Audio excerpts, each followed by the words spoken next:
Polisi. Anda lapor, kami sampaikan. Program ini bertujuan untuk menjadi wadah aspirasi, keluhan, laporan, dan apresiasi kepada pihak kepolisian di seluruh Nusantara ya.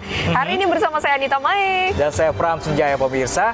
Nah pemirsa, ini selama 1 jam ke depan pemirsa kami juga akan membahas sejumlah topik hukum dan kriminal yang menjadi topik hangat pembicaraan masyarakat di sekitar kita dan juga di media sosial pemirsa. Ya, betul. Nah kami juga membuka laporan pengaduan bagi masyarakat yang bisa diakses kapanpun oleh Anda untuk kami melalui sejumlah channel kami, yaitu di Instagram resmi kami di @laporpolisi_inews dan @official_inews_tv. Betul. Anda juga bisa menghubungi kami melalui email ya, laporpolisi.inews@gmail.com. Jangan lupa juga menggunakan hashtag Lapor Polisi. Nah ini berhubung hari Senin, selamat hari Senin pemirsa dan selamat hari Senin Mae. Betul ya, pasti kalau hari Senin tuh semuanya jadi seger lagi, semangat lagi karena Yakin seger. karena udah weekend gitu. Iya, udah dicas lagi ya. Nggak lihat wajah saya sudah berseri-seri. Habis liburan kemana emang kemarin? Aduh, kemarin tuh jalan-jalan aku weekend. Kamu kemana? Nonton aja sih deket-deket rumah. Yang deket-deket aja karena macet ya Kak, di mana-mana Kak ya. Iya betul. Apalagi nanti kalau kita kemana-mana jalannya kita nggak tahu kan suka bingung, nanti ada kecelakaan lagi. Betul, misalnya. apalagi jalan alternatif yang jarang sebenarnya digunakan gitu, tapi kita nekat untuk supaya ya udah supaya nggak kena macet, kita lo jalan alternatif aja, tapi ternyata jalannya itu nggak pas sesuai dengan kendaraan kita yang punya seperti nah itu dia. Dan ada kecelakaan juga ya yang terjadi ya. Nah, pemirsa, ini kecelakaan tunggal pemirsa yang terjadi di jalur tanjakan di kawasan Lembang, Bandung Barat. Betul, ada sebuah mobil yang ternyata tidak kuat menanjak hingga akhirnya ini terjun ke salah satu permukiman warga.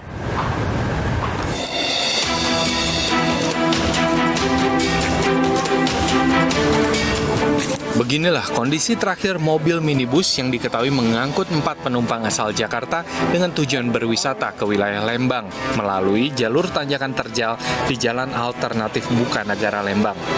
Seluruh penumpang hanya terluka ringan meski dalam keadaan syok. Namun, kondisi bangunan yang ditabrak kendaraan tersebut rusak. Salah satu warga yang menjadi saksi mata, Ine Mutiara, mengungkapkan insiden serupa di wilayah ini memang cukup sering terjadi, terutama saat musim liburan, mengingat jalur ini menjadi cukup populer sebagai jalur alternatif. Kalau lagi banyak wisatawan sering kecelakaan, soalnya nggak tahu treknya gimana. Ini soalnya baru ke Lembang. Tentunya sangat wajar bagi setiap pengendara kendaraan untuk selalu memahami terlebih dulu kondisi jalanan yang akan dilalui, sehingga bisa meminimalisir insiden serupa.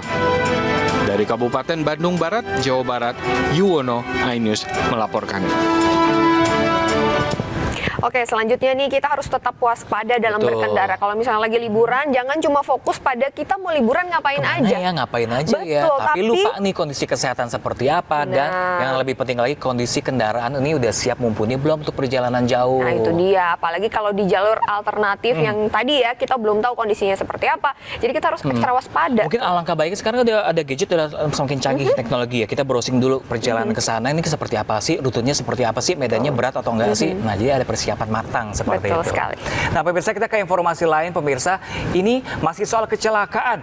Polisi menggelar olah tempat kejadian perkara kecelakaan bus yang mengangkut siswa SMP Desa Baturiti, Kabupaten Tabanan, Bali. Betul, dan olah TKP ini menggunakan Traffic Accident Analysis untuk mendapatkan gambaran yang jelas nih bagaimana proses kecelakaan tersebut terjadi. Jadi lebih akurat ya. Satuan Lalu Lintas Polres Tabanan bersama Direktorat Lantas Polda Bali melakukan olah tempat kejadian perkara kecelakaan bus yang mengangkut 45 siswa dan guru dari SMP Lab School Unesa 2 Surabaya. Pihak kepolisian menggunakan metode TAA atau Traffic Accident Analysis dan proses ini nantinya akan menghasilkan gambar 3 dimensi yang menggambarkan proses terjadinya kecelakaan.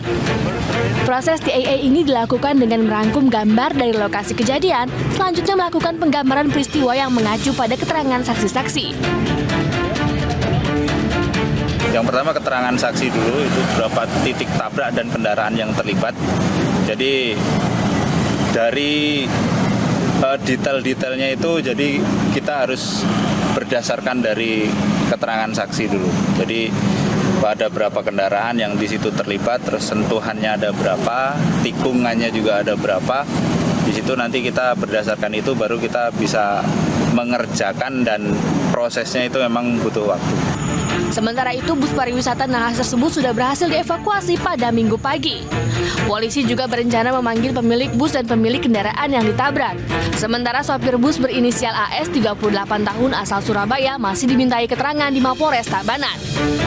Sebelumnya, bus yang mengangkut puluhan pelajar dan guru SMP dari Surabaya mengalami kecelakaan di kawasan Pacung, Baturiti, Tabanan, Bali. Bus menabrak belasan mobil dan motor serta pejalan kaki. Bus baru berhenti setelah jatuh dari tebing.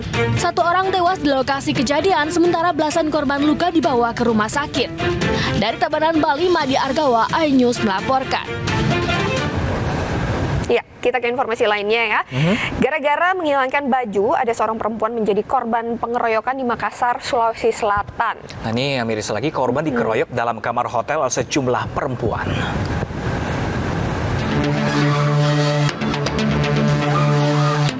Video pengeroyokan seorang perempuan berinisial II oleh 4 perempuan viral di media sosial. Korban dikeroyok di salah satu kamar hotel di kota Makassar, Sulawesi Selatan. Berdasarkan keterangan korban, kejadian bermula saat salah seorang pelaku berinisial DL yang merupakan teman dekatnya meminta bajunya dikembalikan. Namun baju itu telah dihilangkan oleh korban dan korban belum memiliki uang untuk mengganti baju pelaku yang hilang. Korban yang mendatangi salah satu hotel di kawasan Panakukang dengan maksud hendak menemui temannya dari daerah, tiba-tiba didatangi oleh 4 pelaku dan langsung dikeroyok. Akibatnya korban luka-luka di sekujur tubuh. Itu masalah baju, Pak. Masalah baju? Iya. Kenapa bajunya? Iin pinjam bajunya Dila, Pak. Dila itu siapa? Itu temannya. Temannya? Iya, yang pelaku, Pak. Oh iya, terus? Dilanya minta dikembalikan bajunya. Tapi itu bajunya Dila hilang, Pak. Iya. Kasus ini kini telah dilaporkan ke Polsek Panakukang dan keluarga berharap agar pelaku segera diproses hukum. Dari Makassar, Sulawesi Selatan, Julius Vin, iNews melaporkan. Ya, dan untuk membahas lebih dalam mengenai kasus pengeroyokan ini, kita sudah bergabung dengan Kasih Humas Polrestabes Makassar, ada AKP Lando Sambolang. Selamat pagi Pak Lando, terima kasih untuk waktunya bergabung bersama iNews hari ini. Ya, selamat pagi iNews. Ya, Pagi Pak. Di sini Ya, ada selamat pagi. Mai dan juga Pram, Pak. Ya, selamat Pak Bu Mai dan Pak Pram. Selamat pagi. Pak Lando, ini bagaimana perkembangan dari kasus ini, Pak? Apakah sudah ada alasan pemicu para pelaku sampai menganiaya korban dan menelanjangi, katanya infonya karena gara-gara menghilangkan baju, Bapak? Iya, benar, dari hasil pemeriksaan yang kita dapatkan bahwa memang motif terjadinya penganiayaan atau pengeroyokan ini karena masalah baru, masalah pinjam baju. Ini sebenarnya hal yang sangat sepele tapi mengakibatkan orang dianiaya, mengalami luka. Jadi sangat disayangkan hal sedemikian kecil bisa memicu penganiayaan. Oke Pak, nah ini kan karena kita melihat ini sebenarnya hal sepele. Betul. Apakah sebelumnya sebenarnya mereka ini sudah saling kenal dan ada sejarah mereka bertengkar sebelumnya atau memang ada percekcokan sebelumnya? Itu seperti apa tuh Pak? Ya, ini kita sementara dalam pengembangan motif yang sebenarnya terjadi. Tapi pemeriksaan awal bahwa memang berkaitan dengan masalah pinjam baju. Kita sementara melakukan proses, jadi kita akan tahu motif yang sebenarnya yang menyebabkan kejadian penganiayaan. Nah, Bapak, ini hubungan pelaku penganiayanya jumlahnya sampai saat ini kayaknya kurang jelas nih, Pak. Bisa dijelaskan Bapak sebenarnya total berapa jumlah penganiaya dan hubungan antara korban dan pelaku ini seperti apa, Pak? Iya, untuk diketahui bahwa pada hari Minggu tanggal 19 Juni 2022, 4 orang telah diamankan. 3 diantaranya berkelamin perempuan dan 1 laki-laki. Sebagian terekam dalam video. Dan polisi melakukan pengejaran di luar kota Makassar karena dari hasil pengecekan bahwa pelaku meninggalkan kota Makassar setelah melakukan kejahatan dan diamankan di sekitar Sulawesi Tengah. Dari video yang terekam dalam video, 3 perempuan kita sudah amankan dan 1 laki-laki yang merekam video yang gambar. Dan saat ini sudah diamankan di Polsek Panakukang untuk menjalani proses lebih lanjut.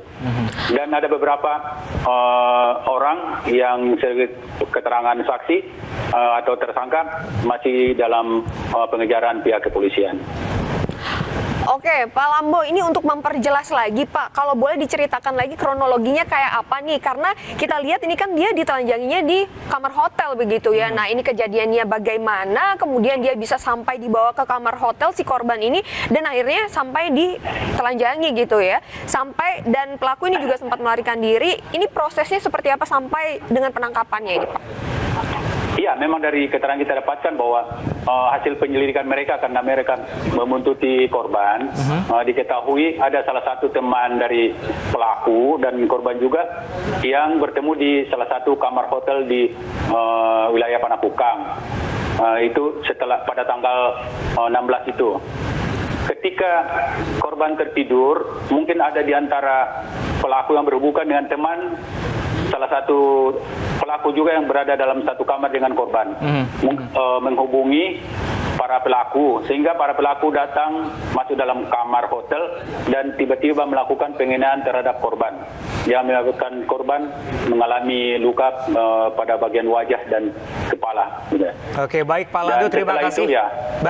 Baik Pak Landu, terima kasih banyak Pak Landu atas informasinya berbagi bersama kami. Semoga juga ini kami kawal terus Pak Landu kasusnya. Semoga cepat clear karena mengingat juga korban ini mengalami trauma. Semoga pemulihan juga segera cepat membaik seperti itu. Terima kasih banyak Pak Landu. Akan diproses lebih lanjut. Baik, kami tunggu informasi selanjutnya. Terima kasih banyak atas bergabungnya bersama kami di iNews dan kita akan masuk ke informasi berikutnya. Ya, pemirsa, ini ada warga Gunung Kidul Yogyakarta dihebohkan dengan penemuan tulang belulang manusia. Ya, dan informasi lengkapnya sabar ya, kami hadirkan usai jeda, tetap di Lapor Polisi. Kami lapor, kami sampaikan.